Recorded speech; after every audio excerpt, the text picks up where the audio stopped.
Muscatine. We're just helping with the countdown, man. I think Mitch is just going to take over, host the show, like flashback to his radio days or something. Good morning. It's actually looking nice out there. It's still way too cold for the beginning of May, but if you didn't know it, you woke up faster this morning. You may not realize it, but you will find out how much faster you are shortly. We have a jam-packed show today for you. We've got MPW here talking about a bunch of great stuff. Kevin Knox from Embers Comix and Friends of the Old Barn will be here to wrap up because they've got some cool stuff going on this summer. So we'll get right to it because Mitch and Rachel are here and they are chomping at the bit because they've got a huge event tonight. Hello, Chief. This is the one problem with live TV. It's Max. Oh, see, here's the thing. I'm going to bet Chris doesn't have the graphic up on the screen yet. Well, so that was totally wasted. So, it was just to get things started in a light and easy manner. Before we totally go off the rails and Holly has a stroke out there, let's take a moment, introduce yourselves to everybody, and kind of give everybody a quick idea of what you guys do at MPW. Because I know, but they may not. I am Mitch Zytnowski, last person in the phone book. And what's up? I'm the manager of marketing and sales at MPW. And I'm Rachel Reed, and I'm the manager of customer service. Awesome. So the other thing that you may not know, I always try and make those extra little connections. If you remember Healthy Living Fest, that was a big thing for a handful of years pre-COVID. Mark Trail, right here. You got to imagine the hat. The hat, the whole safari. The whole safari outfit, yeah, it was great. I think Mark Trail showed up at some other places along the line, but there is a Hawaiian shirt version of Mark Trail that you'll see at Almost Friday Fest. Nice. He's got a ball cap on and a Hawaiian shirt.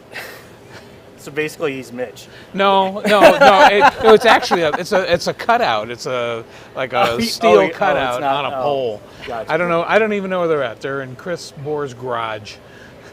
I can only imagine what is in Chris and Brenda's garage. Yeah. I can only imagine. They're involved in a lot of stuff. And so are we. You are, yeah. And so let's go to the SmartHub first, because this is like something that's actually like, before everybody gets all excited about having fun with some of these conversations, this is actually like a really cool tool for customers to use. So, Rachel, this is kind of your wheelhouse. So could you give everybody a quick idea of what SmartHub is? And Chris will have down in your bottom corner here kind of some notes on this as we talk about it so you can follow along. So SmartHub is our new online web portal or app that customers can register for to manage their MPW account. You can log in, get your account set up. You can view your bills, set up auto pay, set up paperless. And then one thing that I really like with SmartHub is some of the information you can see on your usage. You can track your electric and water usage. There's some nice graphs and charts available to kind of monitor how your usage might swing depending on the time of season that it is, the temperatures we're experiencing, different things like that.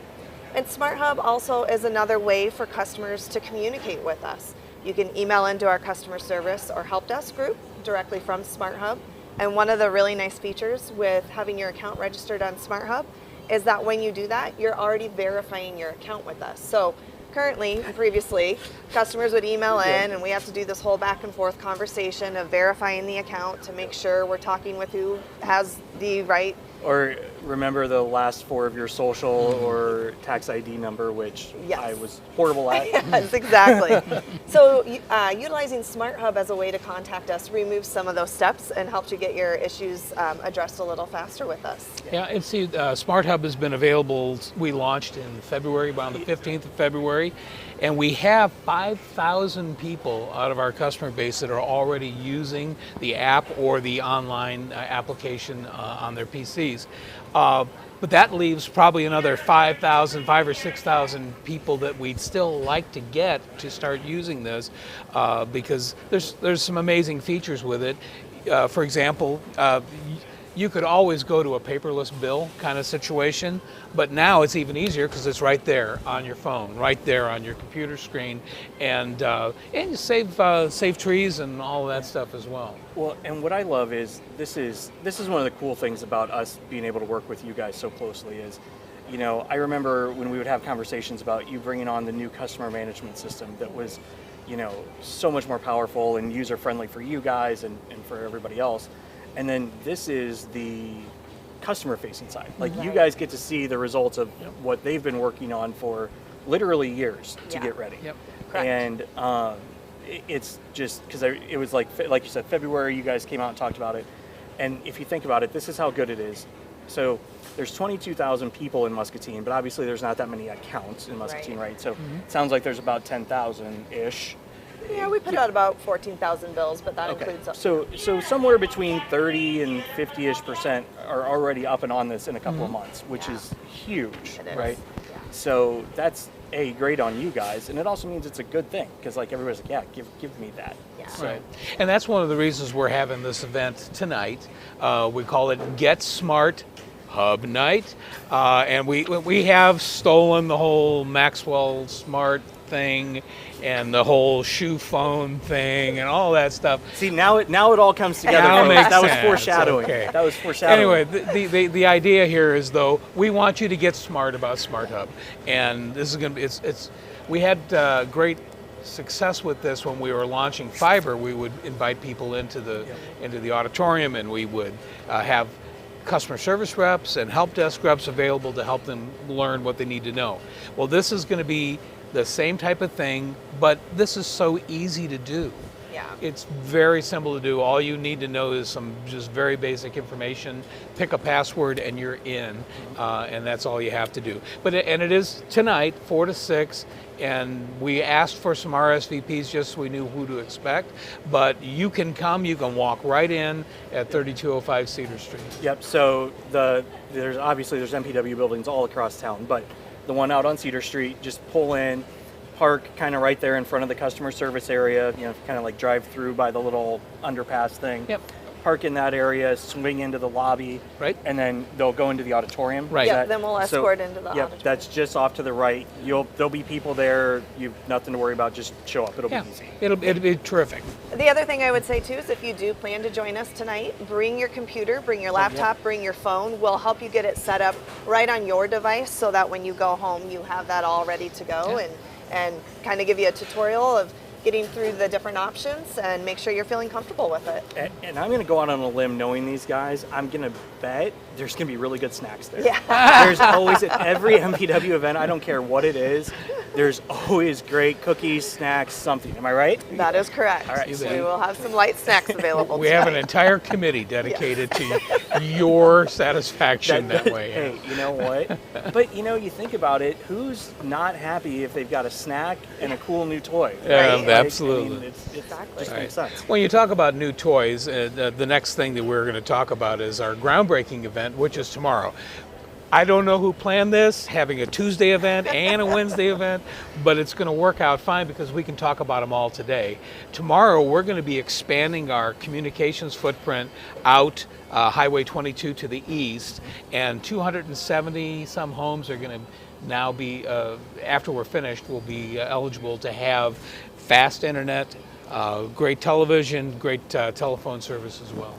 And you know, this is again another one of those long-term projects that I remember when Erica first mentioned this to me, that you guys were going to go, the state puts out like a grant program, and I'm probably going to slaughter the details of this, so just broad some things. You guys applied for a grant, you won it because you're awesome, and that's just how you guys roll. And what was so funny is my brother-in-law lives out on Geneva Hills Drive, right down at the bottom of the hill. And so they can't get both thing, you know, right there by the Geneva plant. You guys went like just far enough, like you like almost went by his house, but you didn't go up the hill because it, you know, right? And so for a long time, and he had just asked me, like, do you think MPW will ever come out here? Like a week before Erica, and I'm like, hey, dude, this could be really cool. And like, that was probably, what, 2 years ago?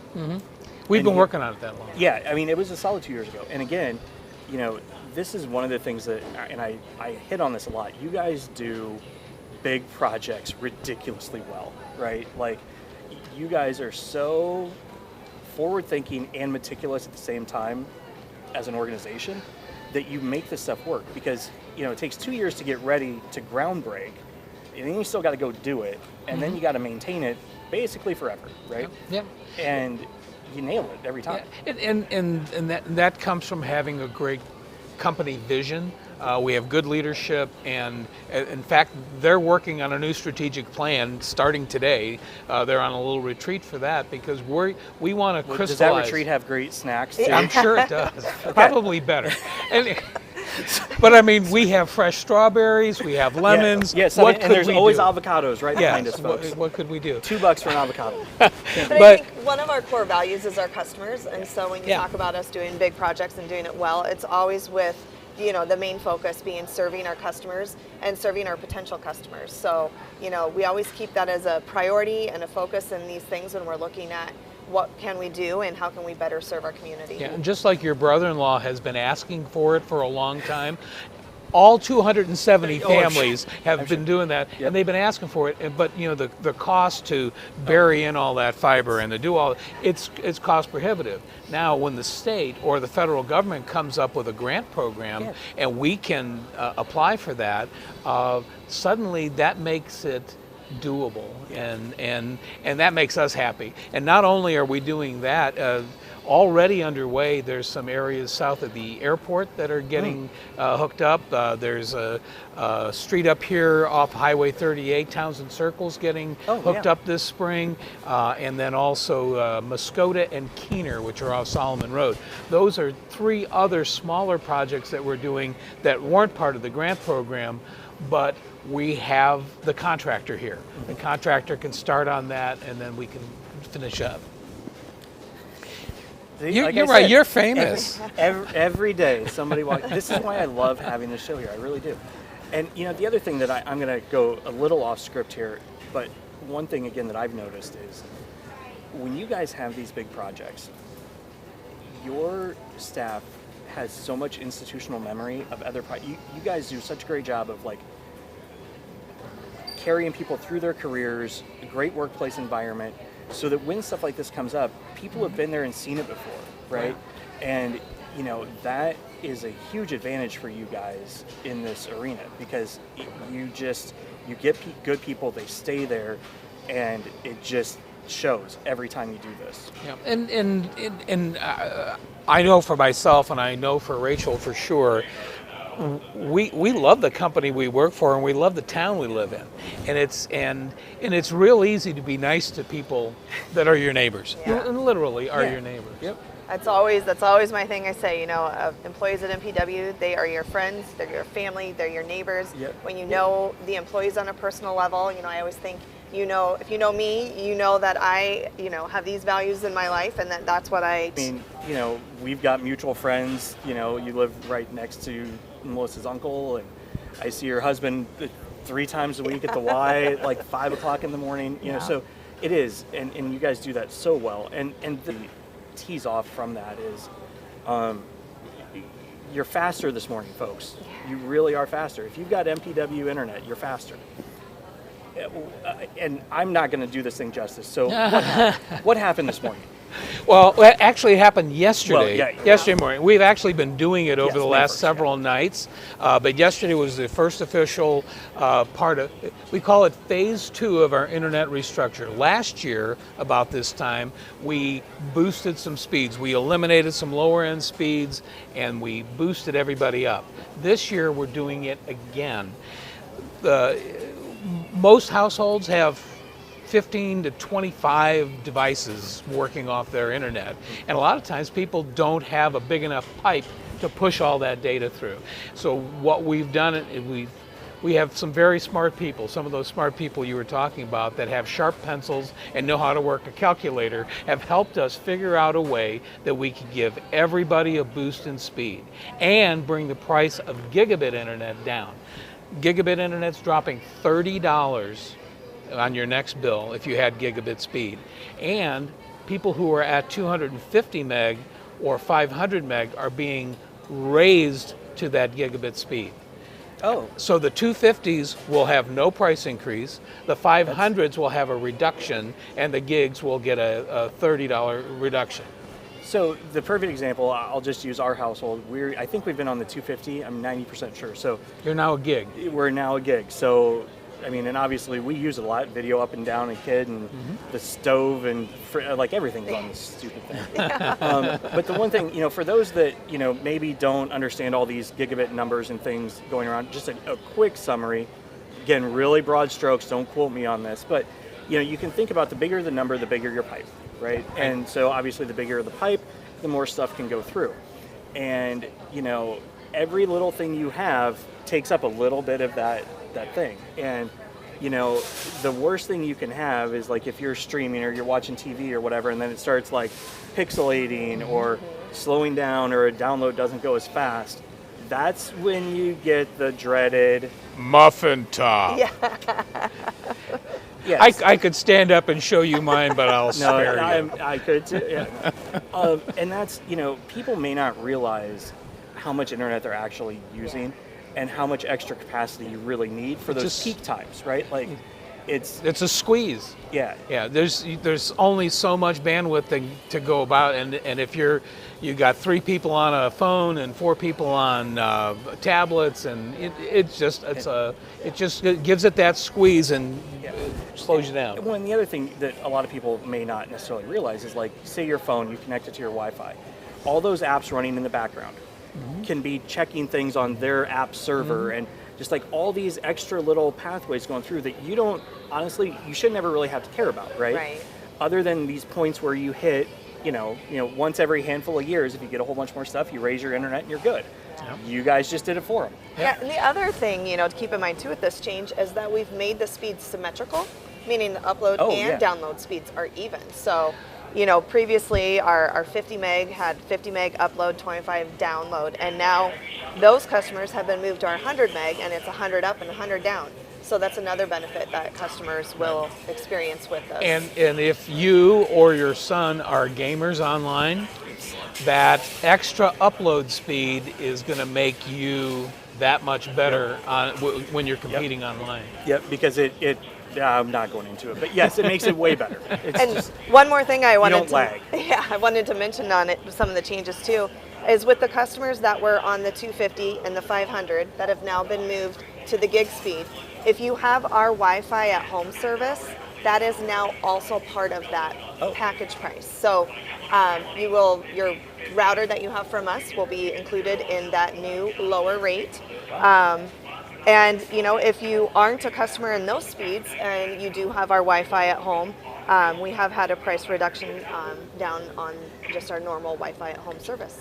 Let's take a little sojourn down this Wi-Fi at home thing, because I think this is something that a lot of people struggle with. If you're not a tech person, like I route my routers and I do all that other fun stuff, right? For people that don't want to do that, this is the easiest way to just have Wi-Fi at home. Right? It absolutely is. In the overnight, first thing I read this morning was a conversation between our help desk and a customer who was saying that their internet was not working correctly, and it's been happening all week long. Well, when you call the help desk, they can do some diagnostics and they can help you walk through it. But it's a situation where they have a consumer grade router, and we can tell what the light levels are through our connection, so it's got to be their router is not delivering that. So sometimes if you have one that's 5 years old or the wrong type, you could have a tremendous slowdown and lose connection. The other thing a lot of people don't realize, and I've, with what we do, we burn through routers. Like, routers wear out. Yeah. People don't, it's like, I buy it, it should be good forever. They're not. They're a 3 to 5 year appliance for most homes, at most, probably. And so, the more you're pushing up and down, they wear out. And, Wi-Fi, protocols get better and faster. Right. And if you don't have a router, probably, if you haven't bought one in probably the last 2 years, you're probably missing out on Wi-Fi speeds at home, unless you've got Wi-Fi at home from you guys. Yep. Right. And when you're using our technicians can do your upgrades for you. You don't have to worry about any of that stuff. And if you have a problem with the hardware, we replace the hardware. Can they help you hack the government if you're interested in doing that? I'm going to say no. We're kind of the government. I'm going to say no. No. Dang it. So. Wyatt and I were just having that conversation yesterday. But if you want to find out more, our website is updated this morning, mpw.org. Just go to the internet page. You can see the new speeds. And those speeds are 1 gig, 250 meg, 100 meg. And then we still do have available for somebody who really doesn't want a lot of internet, we still do have our Lifeline service available, which is a 15 meg service. Very few customers are on that, but we do make it available in case somebody wants to. I don't want all that speed, but I tell you what, there's probably not a person. A need for speed. We have a need for speed. Which actually, I want to take one more little sojourn off of this to 5G, 4G. Here's the thing, folks. We have, if you get confused, like, wireless 5G, how fast is that? Fast, whatever, right? So, for instance, we have on our phones, we have Verizon Unlimited 5G. The best speeds that I see when we use our hotspot, like when we're out broadcasting or on my phone, I might see 70 down, 30 up, which is still not bad. I mean, like, that's not, for a portable thing, that's great. But all the numbers that you've heard about here, those 100, 250, 500, 1 gig, which is 1,000, I mean, that's like, the 1,000 is literally 10 times the speed that you're getting from the top cellular services. Yeah. We always like to remind people that the G in 5G for cellular means generation. It's the 5th generation of wireless. It's just the latest thing.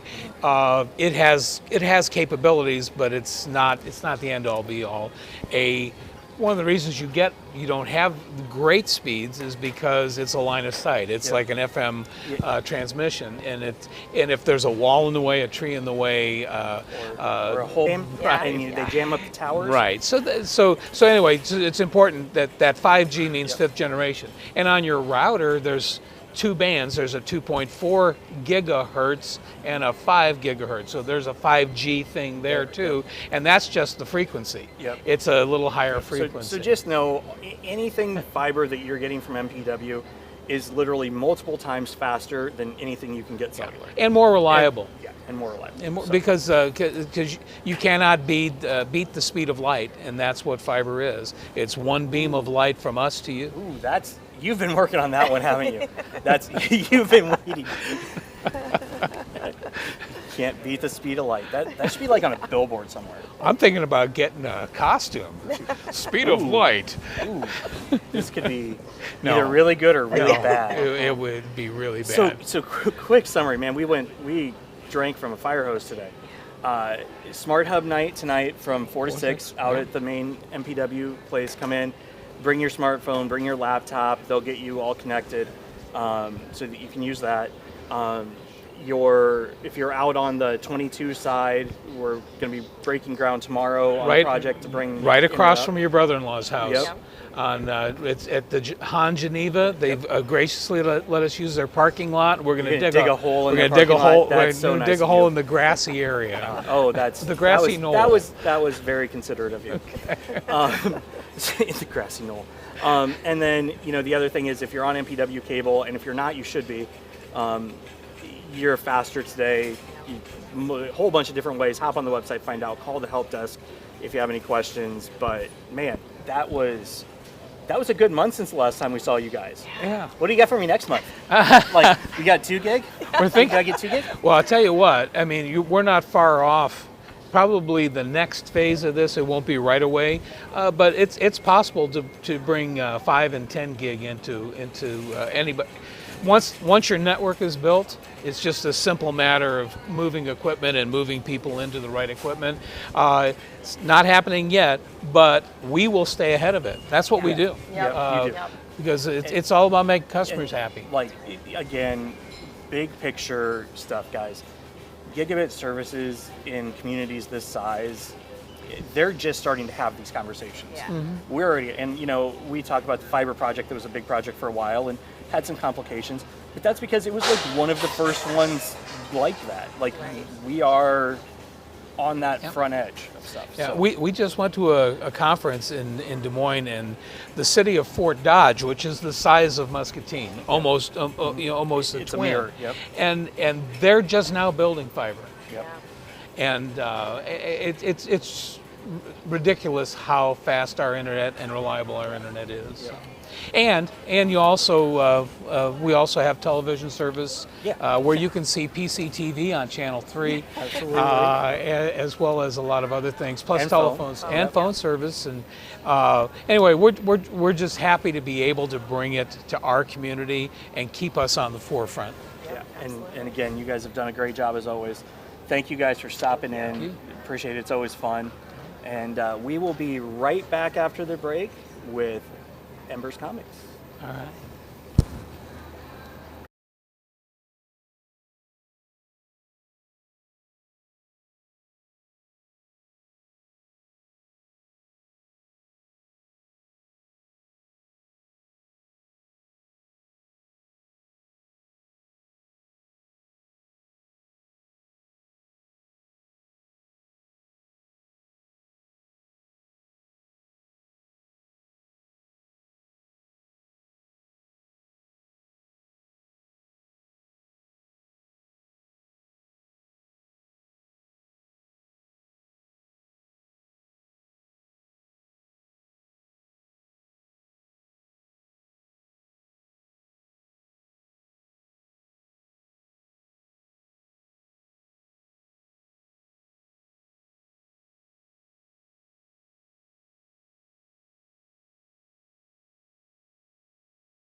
And we are back. Again, just a quick recap, guys. If you have any questions about the MPW stuff, just give them a call, 263-2631. Ask the help desk.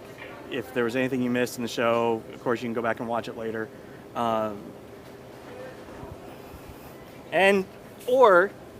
the other thing that you could do. No, oh no.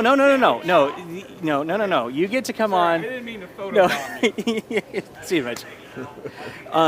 Yeah, give them a call. So one of the other cool things going on in town, and they've been around for a little bit, and I'm going to use them as kind of a lead into our conversation. H&J Cards opened, I don't know, a year and a half ago now, probably. Cards, like that whole genre of stuff.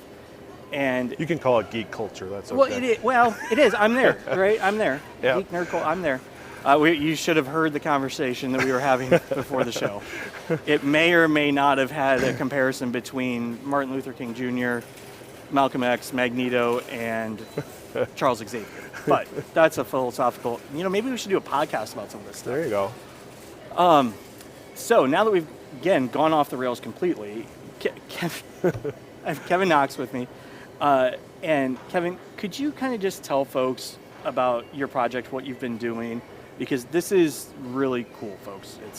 I have a comic book that I've been publishing called Embers.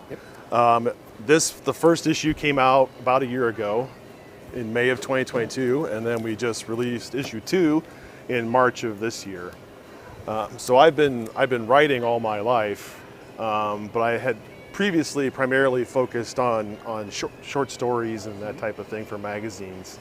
But I was sort of hitting a creative wall of sorts and looking for something different. So I went back to my childhood. I loved Spider-Man as a kid and so forth. So really dug into looking at what's unique about comic books and the way that they tell a story. So what now? Folks, if I ask weird questions here, I'm going to warn you right now. I grew up a comic book nerd.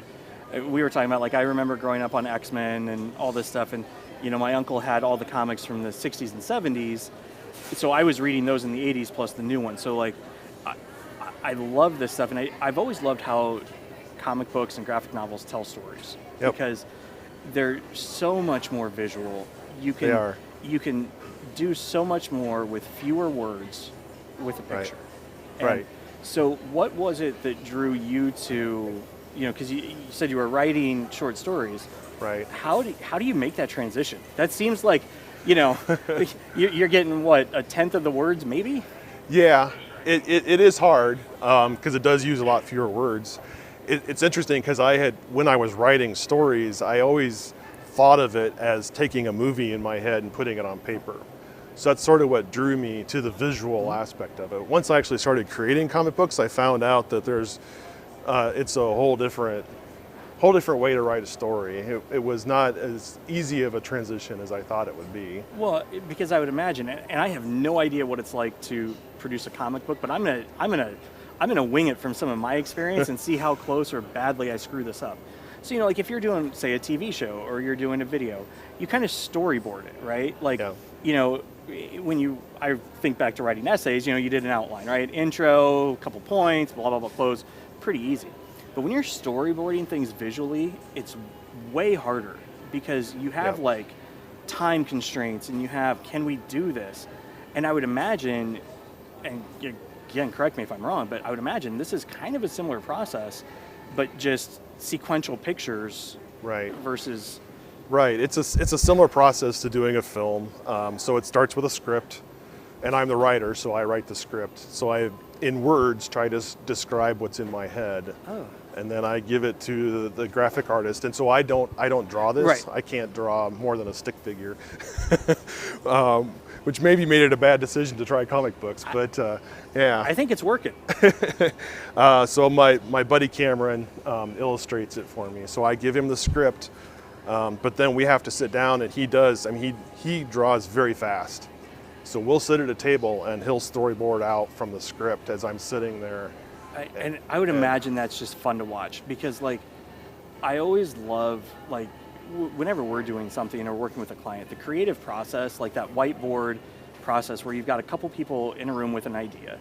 Yep. And you've got, your version, his version, and, it takes, to put a comic out, I mean, it takes a strong story, it takes strong art, lettering, like, the whole thing. Yeah. And one person can't do it all. Like, Right. I mean, it doesn't happen. And so there are all these collaborative efforts. And I think that's just fun to watch. I mean, what would it be like for a fly in the room when you guys do that? Well, when we first started working together, we were very polite with each other. And then as we got to know each other, we actually became less polite, which is sort of interesting. But yeah, so as Cameron got into the story and started, kind of taking it to heart, he started challenging me on certain aspects of it and telling me, no, it wouldn't work that way. And so is this kind of like challenging George Lucas on Star Wars? It might be. For issue 2, I'll tell you, he actually drew out an entire page that was not in my script and said, this is what I think these characters would do at this point in the story.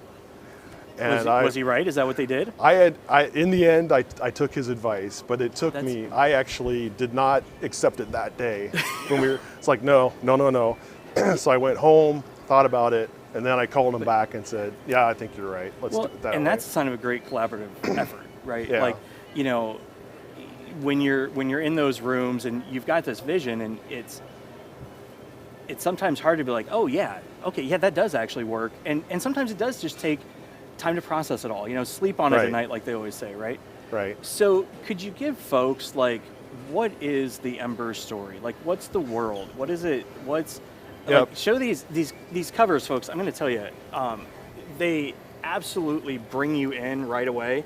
Like, obviously, I'm going to go out on a limb, protagonists. Yes. Right? Yes. We're going to have, obviously, some sort of, and now sorry. Yep. You're over here. Okay, sorry. So comic book covers are a whole other thing, right? Like, right. It's you have to, it's a movie poster, but got to be better. It's like a trailer, but got to do it in one frame. And so, you've got protagonist, you've got maybe villain or No, challenge. It's actually someone who helps her out. Oh, got it. This is an antagonist right There we here. go. Yes. But and usually, like when you start looking, usually you don't get to start with issue 1 when you're starting to read a comic. Usually you're probably, whoa, geez. You're going to see these two together, right? And so the covers kind of tell a story in and of themselves. And Right. I'll tell you this, when I first got the email with these, I'm like, these are comics I want to read, right? Yeah. Like they pull you in. And so, sorry, Right. I totally interrupted. No, to that's go fine. off on You're that. right. So what is the world? So for a comic book, you're right. The art is typically what sells people and gets them to open it and look at it. But so people always want the short version to start with. So I tell them that it's a historical fantasy, and it's about a girl who's trying to reconnect with her father. She had lost track of him, and as she's trying to reconnect, she kind of gets drawn into his dream to be a treasure hunter.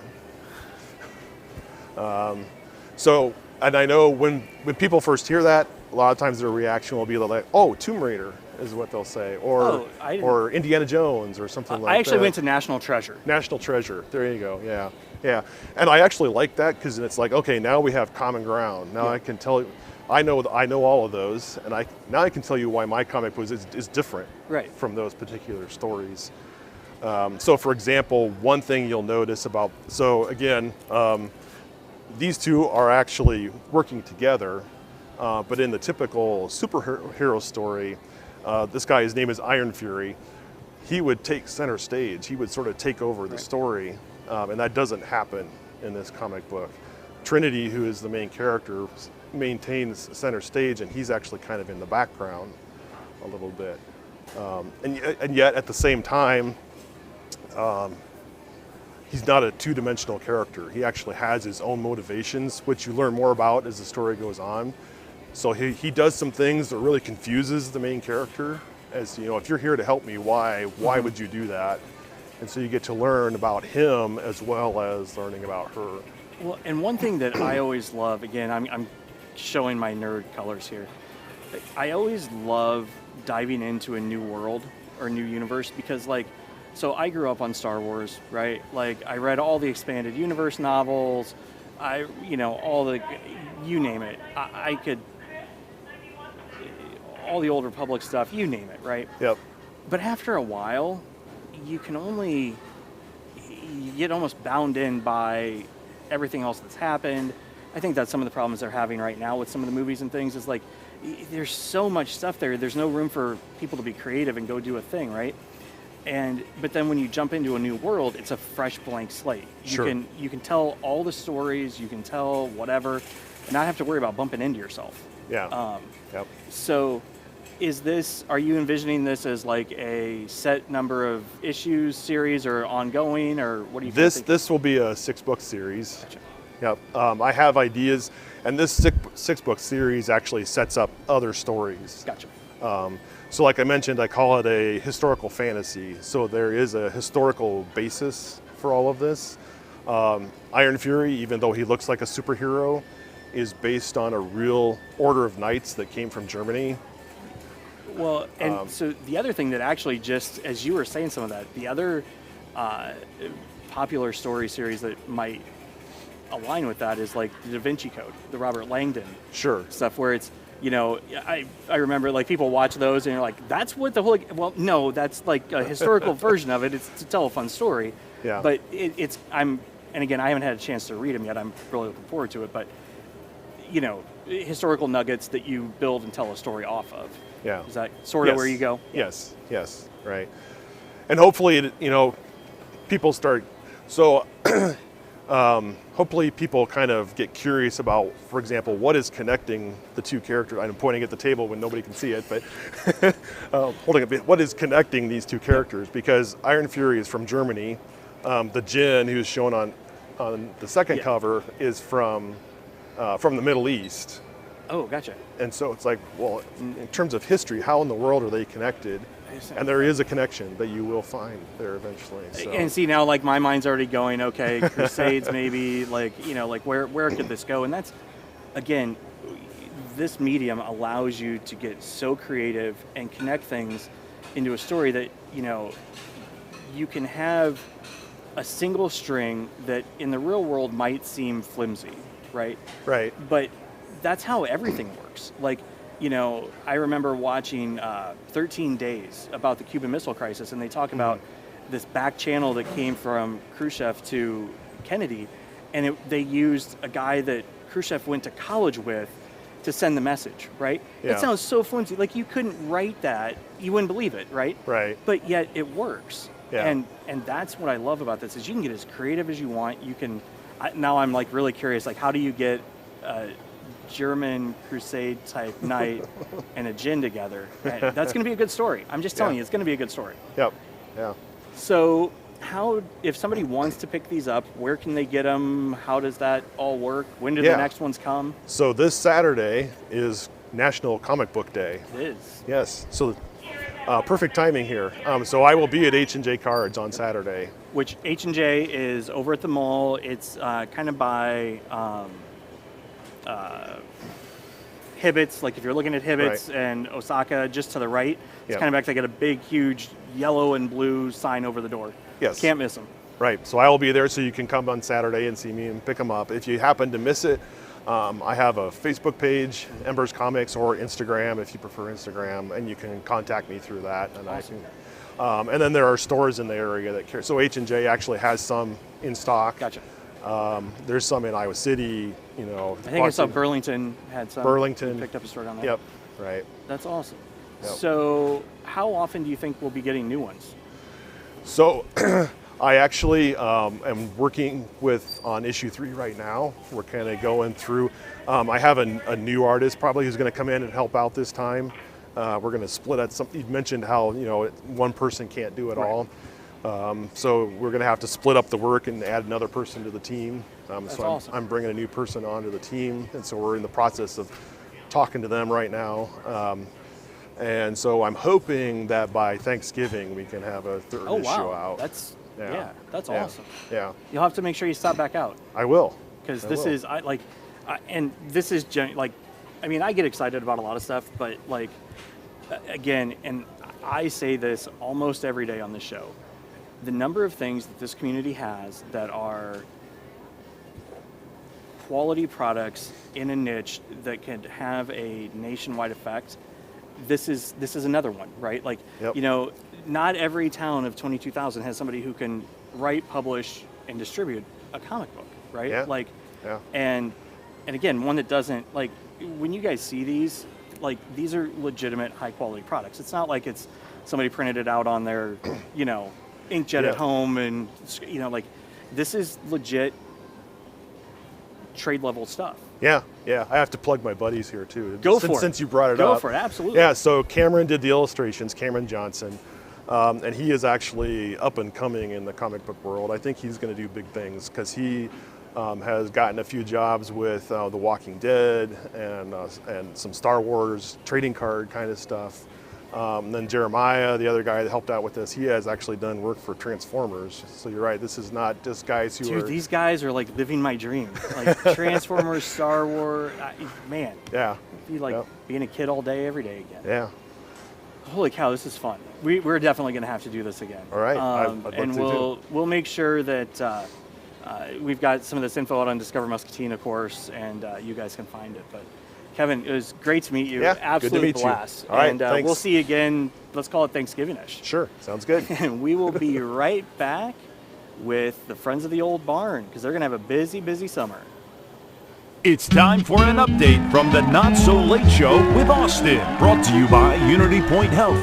Listen up, everyone. I've got some news. Things are still kind of crazy out there, and the pandemic is still going on. And it's hard to keep people healthy. And right now, it's really tough for healthcare workers. There are a lot of people needing help with their health. They're working very hard. They're tired.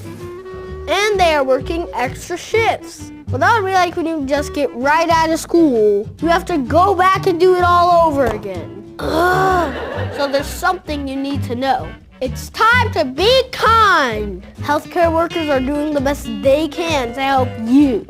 They just need your help too.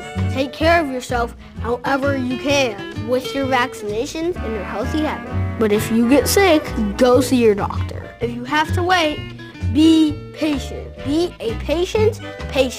They're real people just like you. And do you know why they're working so hard? For you. So show them a little love, or at least a little bit of kindness. That's one way we can all feel better. Okay, that's all I've got, everyone. Stay safe out there and remember to be kind to healthcare workers. This has been a special update from the Not So Late Show with Austin. Good night. We'll see you next time.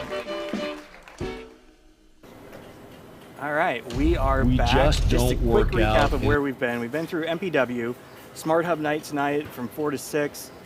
Download the app. Huge thing if you're an MPW customer. Also, if you have MPW internet, your speeds are way faster today. You might need to reboot your router at home if you don't have MPW's Wi-Fi at home. Take a minute, reboot your router, make sure that it's all nice, fresh, and clean, and you should be starting to fly.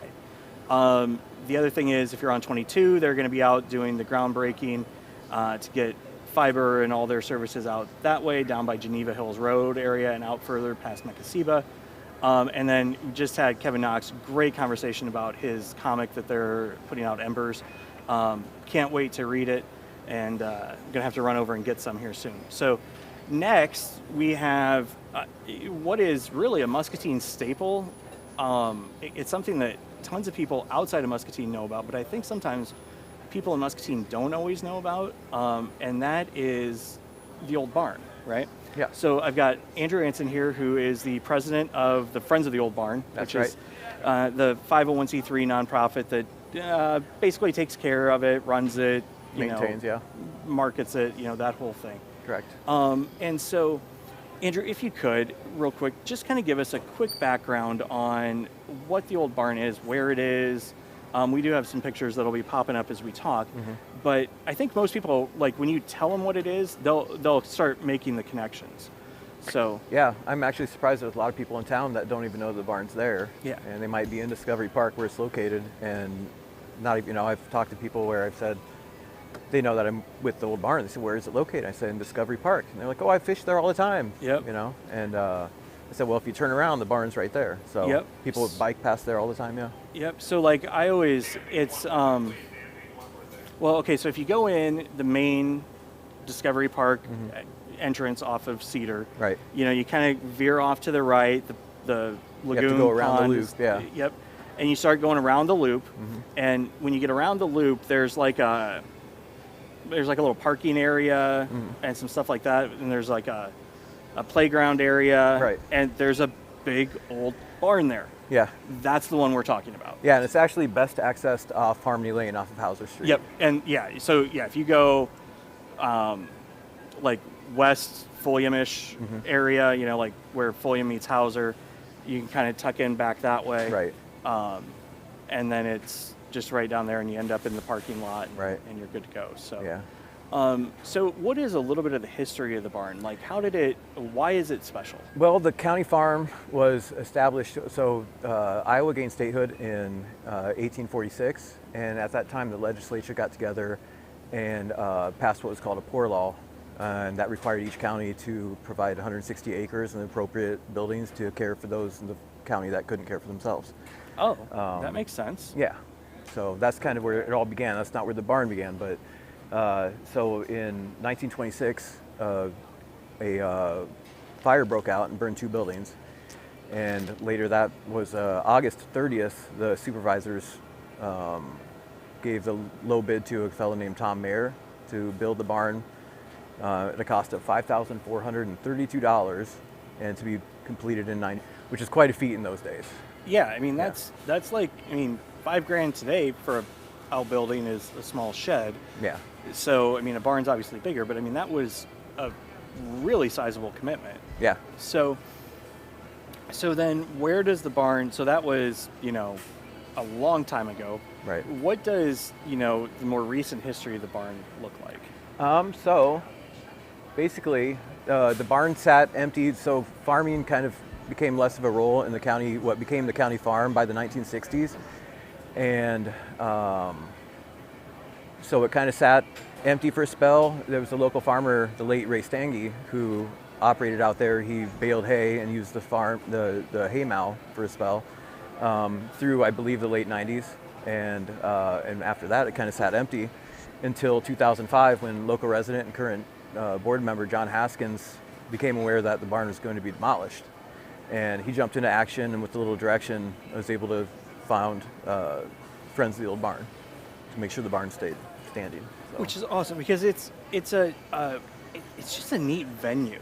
I mean, it's so today, I guess, and speaking of the venue function, like, what happens at the barn today? Like, what can people rent it and use it? How does that all? Potentially, yeah. Basically, what we do as Friends of the Old Barn is we open it up for tours. We do private tours, but our main thing is our open houses that we hold every year, third Saturdays, May through October. And so I can ramble those off if that's all right. Our first one's coming up May 20th, and that's going to be from 11 a.m. to 4 p.m. And Steve Osmus from the Ag Center is bringing out a petting zoo, and we're going to have a lot of animals there.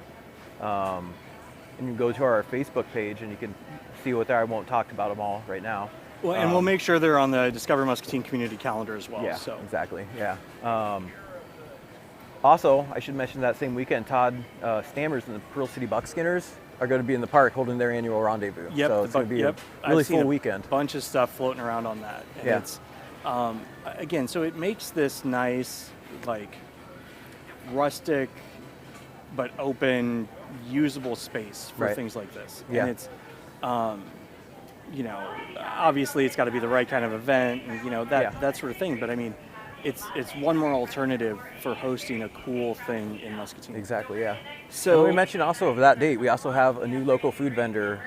Anita Smith is bringing out her taco trailer. It's called Taco Envy. Oh, nice. And this will be, I believe, their first showing in the community. You can never have enough food trucks in the community. Yeah. And it's a really interesting. I've always said that, great. folks. You can never have enough. Right. As of today, I've always said that. The other thing, obviously, if people want to know about it, you've got the Facebook page. About the Facebook page, we've had trouble in the past. Let me say, if you search for us on Facebook, be sure to capitalize the first letter of each word. So capital F in Friends, O in Of. Otherwise, you'll get our old page that we can't get into. Oh. So, and you can go to probably Discover Muscatine and find the correct page. Yeah, and we'll have links and all that fun stuff. So. If somebody wanted to be a part of this, because I know you guys have a whole committee, that's actually how, this all kind of came to be. Kevin Powell and I were talking about some other stuff, and then he's like, "Oh yeah, hey, we're doing some cool stuff at the barn. Can we?" I'm like, "Yeah, sure, of course." So, if somebody wanted to be a part of this, who do they reach out to? What can they do? So they can go to the Facebook page and just reach out, and we'll get right back to them. We accept volunteers. If you want to join us on the board, we'd be more than happy to have you. Let me see here. We, go to the Facebook page. You can do it that way. We are a 501c3, so if you want to support us, we rely on donations and dues. To be a friend or a board member, or a friend or just a member, we ask just $25 a year in dues. And then donations of any amount, and we send those to Friends of the Old Barn, P.O. Box 443, Muscatine, Iowa 52761, of course. We also offer silver cord hours to students if they want. They can go to the Facebook page and just get a hold of us, and that's awesome. We'd love to happen. The thing that I love about this is, it's this old piece of history that was able to be saved and turned into something functional today. I love history, but sometimes you save stuff and you don't use it, it really isn't a thing. You know what I mean? It's like, oh yeah, there's a thing sitting somewhere and it's old. Yeah. Okay, great. But if you can breathe new life into it, that's what it takes to make history come alive and make people really appreciate it. This is something that was built however many years ago, and it's still viable today.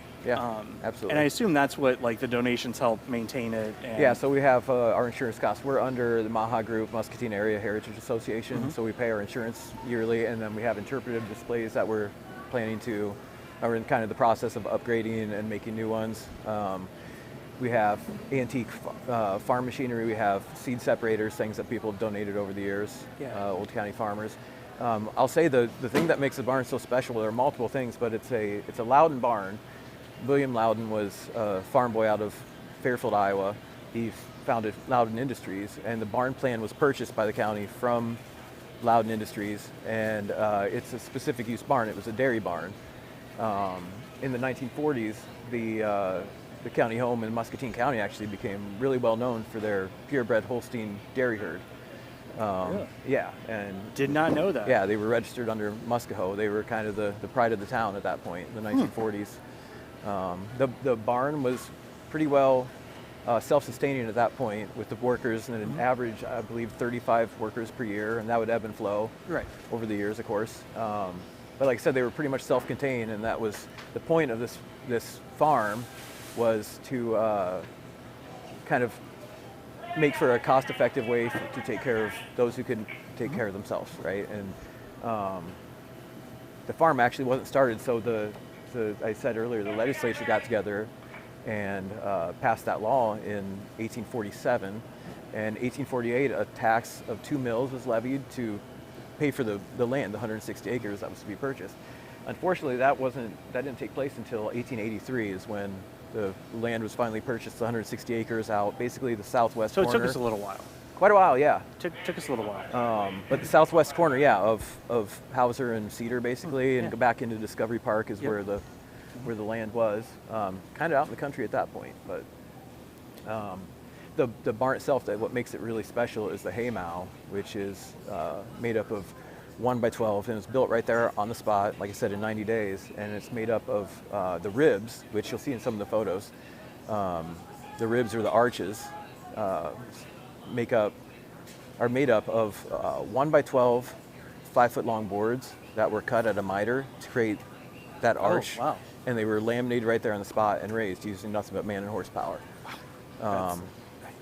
You can't build stuff like this today. No, well, I mean, I've been watching, my wife's going to laugh when she watches this. Yeah. I've been watching Homestead Rescue, right? With yeah. the Rainey family, and they go around helping people that homestead, which is, a lot of the stuff they build is similar to some of this stuff. Right. And man, it's a whole different thing. You know, like to try and do all that stuff without excavators and without, just, man, you got to be smart and you got to be strong, and man, it's crazy. So to kind of like sum it all up, it's obviously an awesome venue. It'll be open the third Saturday of every month. Now through October. October, right? Yeah. And watch the Discover Muscatine calendar and their Facebook page for the dates and times as it gets closer. So you can see, and you guys always have like little event kind of things that go with it. Yeah, so June, well, we try to. We have the May one. June, July, and August, we don't have any activities yet, but that's likely going to change. So if there's anybody in the community that has an idea, wants to come out, hold a seminar, or anything that we'd be happy to talk to them about it. Let me mention our third annual sunset at the old barn is going to be September 16th, and that's from 5 p.m. to 8 p.m. And that's a really cool event too. We're going to have Taco Envy again, the same food trailer. Cool. And my Uncle Bill Anson, local musician, he's got playing with the trio now. His son Scott plays bass, and then a guy, Dave Smith, out of the Quad Cities, will be there providing live music. So definitely come out for that. Then, like you said, our last one is October 21st, and that's back to 11 a.m., the early one, and we might have something for that. All our open houses are free. So there's never a cost. The food obviously costs. The petting zoo is free, so bring the kids out for that. And then let me mention private tours. Anybody wants to come out, we'll open the barn for them anytime. Just give them a tour. If you have a group, just come into town, some family. As long as we don't have one of our events going on, we'd be happy to take you through. Awesome. So yeah, we'll definitely stay up with that through the summer. And again, we'll make sure we've got it on the Discover Muscatine community calendar. Yeah. And it's been a fun conversation. Yeah, I mean, like, absolutely. It's a great thing to have in Muscatine. You guys have done a great job curating it and keeping it viable and keeping it relevant today, which is great. So thanks again for stopping in. Thank you. It was a pleasure to meet you. Thanks for having me. Yeah, absolutely. We're really happy to be in the community. Come out and see us. Yeah, and so Muscatine, that was a lot. You had MPW, SmartHub Night. Yeah, you know it. Just go do the cool stuff in Muscatine. Third Saturdays, go see them. And tomorrow we will see you bright and early from Hy-Vee's Produce Department, where you can get avocados right behind me. Have a good day, everybody.